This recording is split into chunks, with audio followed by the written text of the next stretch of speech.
تو حدیث میں 3 طرح کی احادیث ہیں. بعض میں آتا ہے فروع اذنیہ، شحمۃ اذنیہ اور منکبیہ. السلام علیکم ورحمۃ اللہ وبرکاتہ. بسم اللہ الرحمن الرحیم. انا اعطیناک الکوثر فصل لربک وانحر ان شانئک هو الابتر.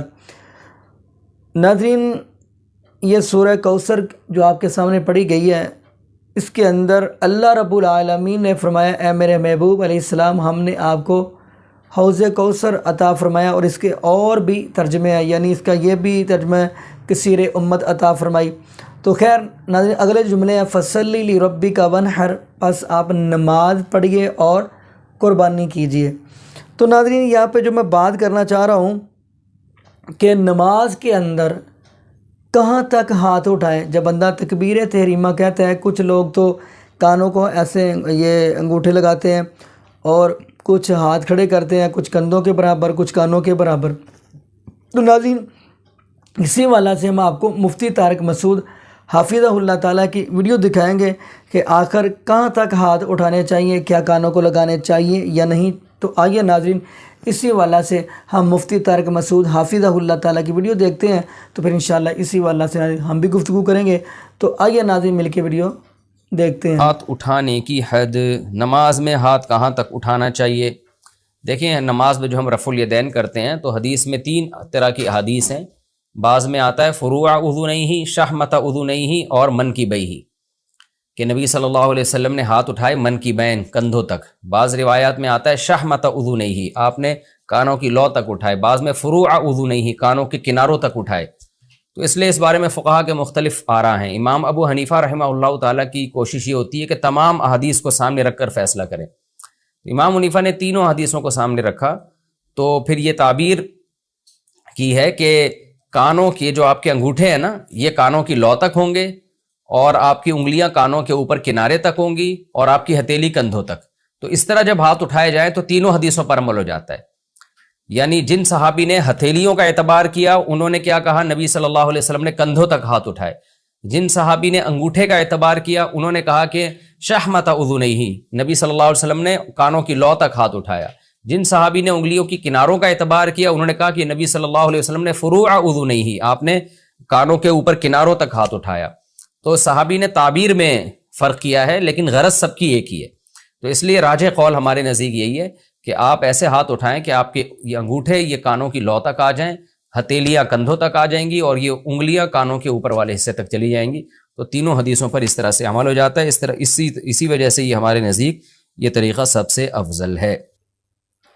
جی ناظرین، آپ نے یہ ویڈیو ملاحظہ فرمائی. تو ناظرین، اگر احادیث کے اندر دیکھا جائے تو نبی پاک صلی اللہ علیہ وسلم نے، یعنی کہ کہیں بھی یہ الفاظ نہیں ملتے کہ آپ اپنے انگوٹھے کانوں کو لگائیں. ایسے الفاظ یعنی کانوں کو لگائیں، کچھ ایسے کرتے ہیں، کچھ ایسے کرتے ہیں، یہ الفاظ نہیں ملتے. ہاں، حدیث کے اندر تو یہ الفاظ ہیں، یعنی ایک حدیث کے اندر آیا اپنے کندھوں کے برابر ایسے ہاتھ اٹھائیں، اور دوسری حدیث کے اندر آتا ہے کانوں کی لوؤں کے برابر، یعنی یہ نہیں کہا گیا کہ ساتھ لگانے ہیں. تو ناظرین، حدیث کے اندر تو یہ جملے ملتے ہیں. تو یہاں پہ ایک اور ناظرین بات کرتا چلوں، یہ بھی تھوڑی بہت ہی بات ہم کرتے چلیں. کچھ لوگ جو ہیں وہ ہاتھ ناف کے نیچے باندھتے ہیں، جبکہ نبی پاک صلی اللہ علیہ وسلم کا فرمان ہے اللہ صدری، یعنی سینے پر ہاتھ باندھیں.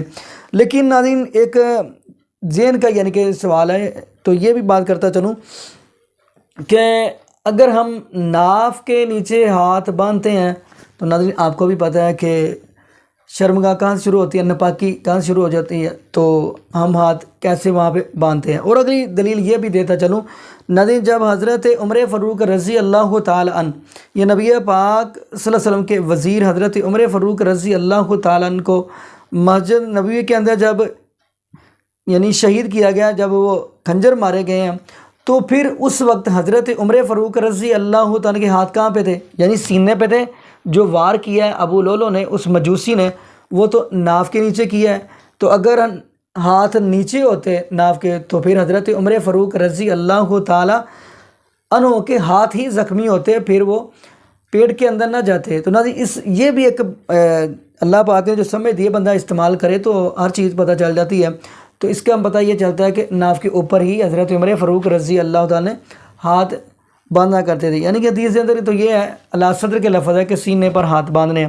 تو سب سے بڑی دلیل یہ ہے کہ جو لوگ کہتے ہیں ناف کے نیچے، بڑی دلیل ان کے پاس ان کے گاریاں، اگر دیکھا جائے تو ہماری یعنی بہنیں، مائیں بہنیں اور ان کی مائیں بہنیں وہ تو سینے پہ ہی ہاتھ باندھتی ہیں۔ تو ناظرین دعا کریں اللہ پاک ہمیں 5 وقت کا پکا اور سچا نمازی بنا دے، اور یہ بھی دعا کرے جتنے بھی اس دنیا کے اندر بے اولاد جوڑے ہیں اللہ پاک سب کو نیک نرینہ، صحت تندرستی والی، ایمان والی، لمبی زندگی والی اللہ پاک اولاد عطا فرمائے۔ جزاکم اللہ خیرہ۔ السلام علیکم ورحمۃ اللہ وبرکاتہ۔